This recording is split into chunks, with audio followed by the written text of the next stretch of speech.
गांव के हर घर के बाहर दियों की जगमगाती रोशनी चमक रही थी। गांव की चौखट पर पितरों के लिए भोग सजाया गया था। ढोल नगाड़ों की आवाज हर तरफ गूंज रही थी। सामने से डोली में बैठी नई नवेली दुल्हन गांव की चौखट पर पहुंचने ही वाली थी, मगर गांव की चौखट पर पहुंचने से पहले ही डोली को नीचे उतार दिया गया और समीर ने हाथ बढ़ाकर अपनी पत्नी प्रेरणा को डोली से नीचे उतारा। समीर की मां ने प्रेरणा के हाथ में आरती की थाली पकड़ाई, जिसमें एक जोत प्रज्वलित थी और भोग के लिए उसमें कुछ मिठाइयां रखी हुई थी। ये लो बहू, इस आरती की थाली से गांव की चौखट पर जाकर पितरों का नाम लेकर आरती करना। आज की रात पितरों का आवाहन करना बहुत जरूरी है। उन्हें भोग चढ़ाना। आज की रात वही तुम्हारी रक्षा करेंगे। मेरी रक्षा करेंगे? किससे मेरी रक्षा करेंगे? आज तक मैंने कभी किसी की शादी में इस तरह की रस्म नहीं देखी, जहां गांव की चौखट पर पितरों को आवाहन दिया जाता हो। पितरों को आवाहन तो हर कोई अपने घर के भीतर देता है, और गांव के हर घर के बाहर दिए क्यों जलाए गए हैं? आज तो दिवाली की रात भी नहीं है। दिवाली की रात भले ही नहीं है बहू, लेकिन यहाँ पर किसी की शादी की रात अमावस की रात से कम नहीं होती। अगर गांव के किसी भी घर की चौखट पर जलता दिया बुझ जाए तो अनर्थ हो जाता है। गांव पर मंडराने वाली प्रेत शक्ति वधू पर हावी हो जाती है। इसीलिए चौखट पर आरती ले जाकर पितरों का आवाहन करके उन्हें भोग चढ़ा दो। चलो। आशा की बातें सुनकर प्रेरणा कुछ घबरा सी गई, मगर वो अब उनके घर की बहू बन चुकी थी। इसलिए उनके घर और गांव की रस्मों को करने के अलावा उसके पास अब दूसरा कोई चारा नहीं था। इसलिए उसने गांव की चौखट पर पहुंचकर पितरों को आवाहन देना शुरू किया। वहां पर बज रहे ढोल नगाड़ों की आवाज अचानक से और तेज हो गई, मगर उनकी खुशी को कोई छुपकर देख रहा था। गांव के घर के पीछे काला लिबास पहने कोई शख्स उनकी तरफ ही देख रहा था। जैसे ही प्रेरणा ने आरती करके पितरों का आवाहन करना शुरू किया, तभी काला लिबास पहने वो शख्स गांव के एक घर की ओर बढ़ा और उसने उस घर के बाहर जल रहे दियों को बुझा दिया, और उसी समय आरती की थाली में जल रहा दिया भी बुझ गया। हे भगवान, ये तो घोर अनर्थ हो गया। आज से पहले तो ऐसा कभी नहीं हुआ कि आरती की थाली में जल रहा दिया इस तरह बुझ जाए। कहीं हमारे पितृ हमसे नाराज तो नहीं हो गए? बहू, तू ठीक तो है ना? बहू, बहू। माँ तुमसे कुछ पूछ रही है प्रेरणा। तुम माँ की बात का जवाब क्यों नहीं दे रही? अरे क्या हो गया है तुम्हें? कुछ बोलो तो सही। जब बार बार सबके बोलने पर भी प्रेरणा ने किसी की बात का जवाब नहीं दिया, तो समीर ने उसके कंधे पर हाथ रखकर उसे सहलाया। प्रेरणा ने उसी समय उसका हाथ अपने कंधे से झटक दिया। उसने पीछे मुड़कर समीर की तरफ देखा तो उसकी आंखें सुर्ख लाल हो चुकी थी और चेहरा सफेद पड़ने लगा था। उसकी सांसें तेज हो चुकी थी। उसने गुस्से में समीर की तरफ देखा। लगता है वो प्रेत आत्मा बहू रानी पर हावी हो गई है। जल्दी से मंदिर से सिंदूर लेकर आओ, जाओ। नहीं छोड़ूंगी, मैं किसी को भी नहीं छोड़ूंगी। बहुत समय से इसी दिन का इंतजार कर रही थी। अब मुझे इजाजत मिल गई। अब कोई नहीं बचेगा। प्रेरणा ने समीर की गर्दन को अपने हाथों में जकड़ लिया और उसके गले को बुरी तरह दबाने लगी। तभी गांव की एक औरत ने पीछे से आकर प्रेरणा के माथे पर माता रानी का सिंदूर लगा दिया और प्रेरणा उसी समय वहां बेहोश होकर गिर पड़ी। उस बूढ़ी औरत ने प्रेरणा के सर से 7 बार कुछ पैसों को वारा और उसे आरती की थाली में रख दिया। सामने दोबारा से थाली में रखे दिए को जलाया। ये लो आशा, इस आरती की थाल से भोग चढ़ाकर दोबारा पितरों का आवाहन करो और उनसे माफी मांगो। अब वही तुम्हारी बहू की उस प्रेत शक्ति से रक्षा करेंगे। उस औरत ने आशा के हाथ में आरती की थाली पकड़ाई और आशा ने पितरों का आवाहन कर उन्हें भोग चढ़ाया। भोग चढ़ाने के बाद वह तुरंत ही प्रेरणा को उठाकर घर लेकर चले गए। आज तो अनर्थ होते होते बच गया। पता नहीं क्या गलती हो गई हमसे, जो वो प्रेत शक्ति हावी हो गई बहू पर। मुझे नहीं लगता कि बला अभी टल गई है। वो शक्ति बहू पर हावी हुई है तो जरूर हमारे घर के इर्द गिर्द ही मंडरा रही होगी। हमें कल के कल ही पंडित जी को घर पर बुलाना पड़ेगा। वो लोग जिस प्रेत शक्ति से डरे हुए थे, वो उनकी बहू के साए के पीछे पीछे अब उनके घर में प्रवेश कर चुकी थी। घर के हर कोने में उसका साया पसरा हुआ था। रात भर तो प्रेरणा बिल्कुल शांत रही। सुबह होते ही घर वाले पंडित जी को बुलाने मंदिर पहुंच गए तो उन्होंने देखा कि मंदिर में आज पंडित जी की जगह बस उनका शिष्य ही पूजा पाठ कर रहा है। क्या बात है, आज पंडित जी अभी तक मंदिर नहीं आए? आज उनको आने में देर हो गई क्या? नहीं, पंडित जी के एक रिश्तेदार की अचानक मौत हो गई। वो अपने परिवार के साथ वहीं पर गए हैं। आने में उन्हें कुछ दिन लग सकते हैं। क्या? पंडित जी जब तक बंधन नहीं करेंगे तब तक कुछ भी सुरक्षित नहीं होगा। क्या आप हमारे घर का बंधन कर सकते हैं? माफ कीजिएगा, लेकिन मुझे बंधन करना नहीं आता। वो तो पंडित जी कर सकते हैं। तब तक आप घर की चौखट पर माता रानी के सिंदूर का स्वास्तिक बनाकर अपने घर की रक्षा कर लीजिए। मैं अभी अंदर से जाकर सिंदूर लेकर आता हूँ। शिष्य ने मंदिर से विनोद को सिंदूर की शीशी दे दी। विनोद उसे लेकर जब वहां से जा रहा था, तभी काला लिबास पहनी वही औरत मंदिर के पीछे छिपकर उसे देख रही थी। वो छिपते हुए विनोद के पीछे पीछे चलने लगी और थोड़ी दूर पहुंचने के बाद विनोद से जाकर टकरा गई। उसका चेहरा काले कपड़े से ढका हुआ था। टक्कर लगने के कारण सिंदूर की शीशी विनोद के हाथ से गिर पड़ी और इसी बात का फायदा उठाकर उसने तुरंत मंदिर के सिंदूर की शीशी को दूसरी सिंदूर की शीशी से बदल दिया। माफ करना भाई साहब, मेरी वजह से आपका सामान गिर गया। नहीं नहीं, कोई बात नहीं।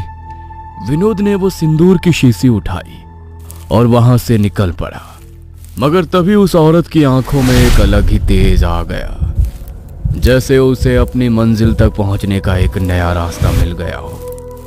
वो पल भर में बड़े ही तेज कदमों से वहां से निकल गई।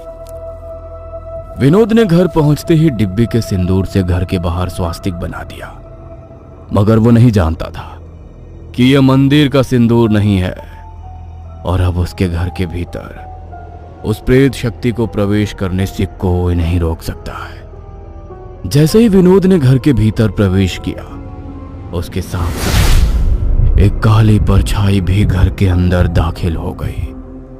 प्रेरणा बहू, आज तुम्हारी पहली रसोई है।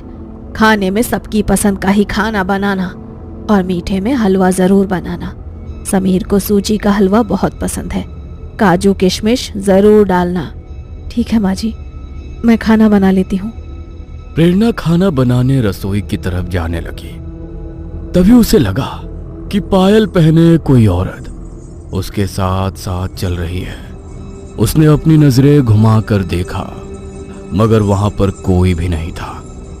कल रात के हादसे के बाद प्रेरणा पहले ही घबराई हुई थी, मगर उसे अपनी पहली रसोई बनानी थी, इसलिए इस बात को अनदेखा कर वो रसोई में चली गई। वह हलवा बनाते हुए अपने हाथ से करछी चला रही थी।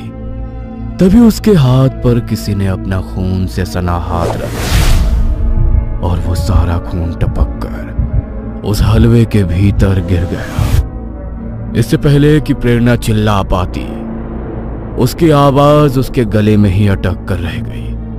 उसने जैसे ही मुड़कर देखा तो खून से सनी एक औरत उसके सामने खड़ी थी। उसे देखकर वो बेहद भयानक तरीके से मुस्कुराई और उसके मुंह से टपकता हुआ खून जमीन पर गिरने लगा। प्रेरणा इस हद तक डर चुकी थी कि वो हिल भी नहीं पा रही थी। तभी अचानक उस औरत की भयानक हंसी बिल्कुल गायब हो गई और वो हंसी अब प्रेरणा के चेहरे पर छा गई। वो खाना लेकर टेबल पर गई, मगर उसने किसी की भी थाली में खाना नहीं परोसा और किसी बूथ की तरह जाकर वहां खड़ी हो गई। अरे क्या हो गया प्रेरणा, तुम खाना क्यों नहीं सर्व कर रही हो? सबको भूख लगी है, खाना दो ना। समीर के इतना कहते ही प्रेरणा आगे बढ़ी और उसने कैसरोल के ढक्कन को उठाया। लेकिन जैसे ही समीर ने कैसरोल के अंदर देखा तो डर के मारे उसकी आंखें फटी की फटी रह गई।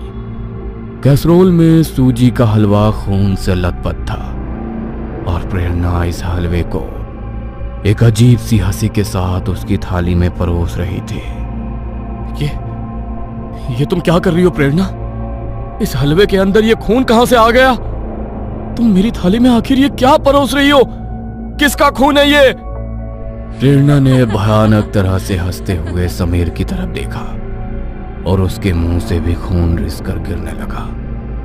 वो अचानक से समीर की तरफ बढ़ी और उसने समीर के बालों को पकड़कर उसके सर को सामने डाइनिंग टेबल पर जोर से दे मारा। समीर के माथे से खून का फवारा फूट पड़ा। तभी आशा भागती हुई वहां आई। ये तू क्या कर रही है बहू? दिमाग तो खराब नहीं हो गया तेरा?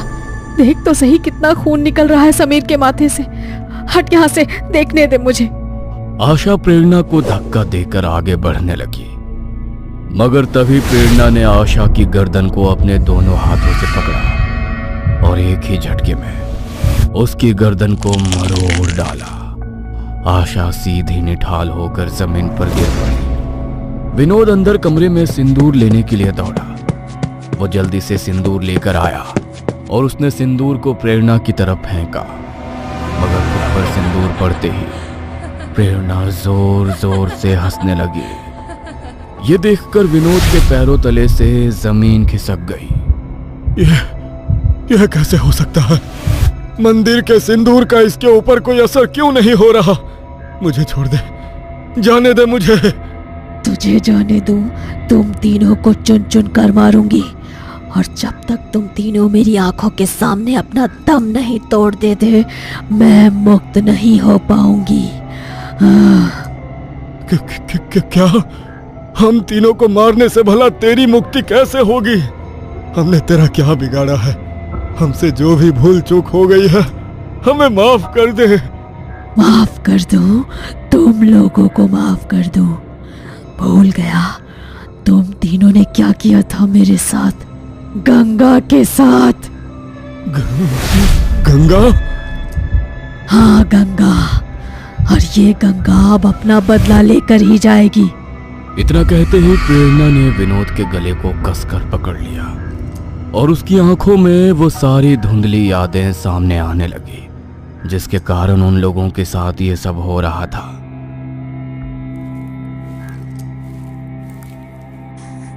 अरे क्या हो गया तुझे? तू इस तरह रो क्यों रही है? और मैंने तुझे कितनी बार बोला है कि इस तरह मुझे बाहर मिलने मत बुलाया कर। अगर किसी ने देख लिया ना तो बखेड़ा खड़ा हो जाएगा। अगर तुमने मुझसे शादी ना की तो बखेड़ा तो तब खड़ा हो जाएगा। मैं 3 महीने से पेट से हूँ। मुझे आज ही ये बात पता चली। अगर गांव में किसी को ये बात पता चल गई तो मेरी माँ तो मुझे जान से ही मार देगी। अब हमें शादी कर लेनी चाहिए। तुम अपने घर वालों से बात करो। तुम्हारा दिमाग खराब हो गया है क्या? कैसी शादी? कौन सी शादी? अरे हमारे घर में काम करने वाली नौकरानी की बेटी हो तुम। अरे तुमने सोचा भी कैसे कि मैं तुम जैसी लड़की से शादी करूंगा? इस बच्चे को मैं नहीं अपनाने वाला। क्या पता किसका पाप अपने पेट में लेकर घूम रही हो। क्या ये सब क्या बोल रहे हो तुम? तुमने मेरे बारे में ऐसा सोचा भी कैसे? ठीक बोलती थी मेरी सहेली कि इसकी बातों में मत आ, लेकिन मैंने ही कभी उसकी बात नहीं सुनी। मगर कोई बात नहीं, अगर तुम मुझे नहीं अपनाओगे तो मैं ये बात खुद से पूरे गांव में फैला दूंगी। भले ही मेरी जान जाती हो तो चली जाएगी, लेकिन चैन से मैं तुम्हें भी नहीं रहने दूंगी। पूरे गांव में बदनाम हो जाओगे तुम, और तुम्हारे परिवार का जो औहदा है वो भी मिट्टी में मिल जाएगा। नहीं, तुम ऐसा कुछ नहीं करोगी। वरना क्या? हाँ, तुम्हारी किसी बात से डरने वाली नहीं हूं मैं। मुझे अपनी जान की कोई परवाह नहीं है। ये सब बोलकर गंगा वहां से चली गई, लेकिन उसकी बातों से समीर को उसके परिवार के औहदे का डर खाने लगा। उसने डरते हुए ये बात अपने घर पर बताई। क्या बोल रहा है तू? तुझे वही लड़की मिली थी क्या, एक नौकरानी की बेटी? लेकिन अगर उसने गांव में ये बात फैला दी तो हमारी इज्जत तो मिट्टी में मिलकर ही रह जाएगी। गांव के लोग थू थू करेंगे हम पर। जानता हूं माँ, इसीलिए अब आप लोग ही मेरी मदद करो।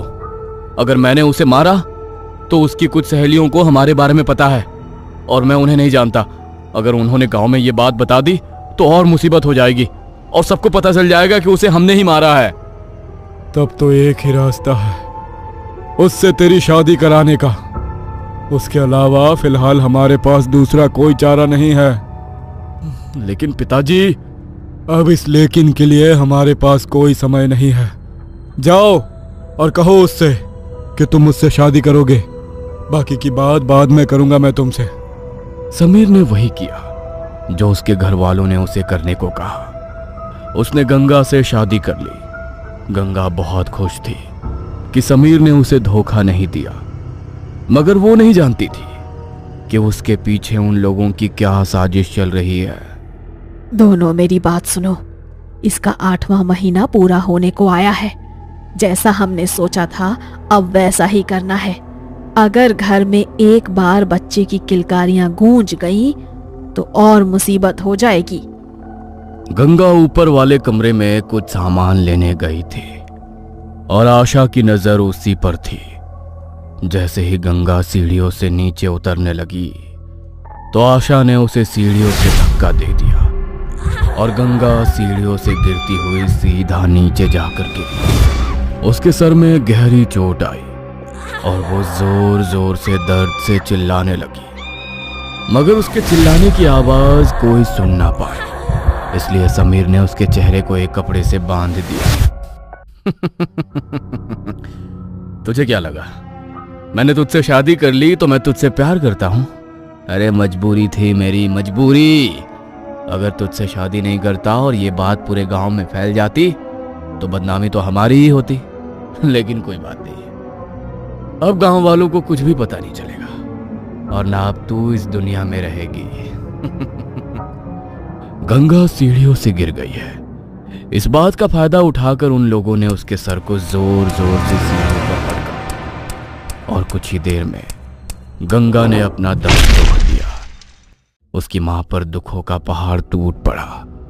उसके अंतिम संस्कार के बाद वो अपनी बेटी का कुछ सामान लेने उसके ससुराल पहुंची, मगर कमरे के भीतर वो लोग जो बातें कर रहे थे वो सुनकर उसके पैरों तले से जमीन खिसक गई। अच्छा है किसी को कानों कान कोई खबर नहीं हुई कि उसे हमने ही मारा है।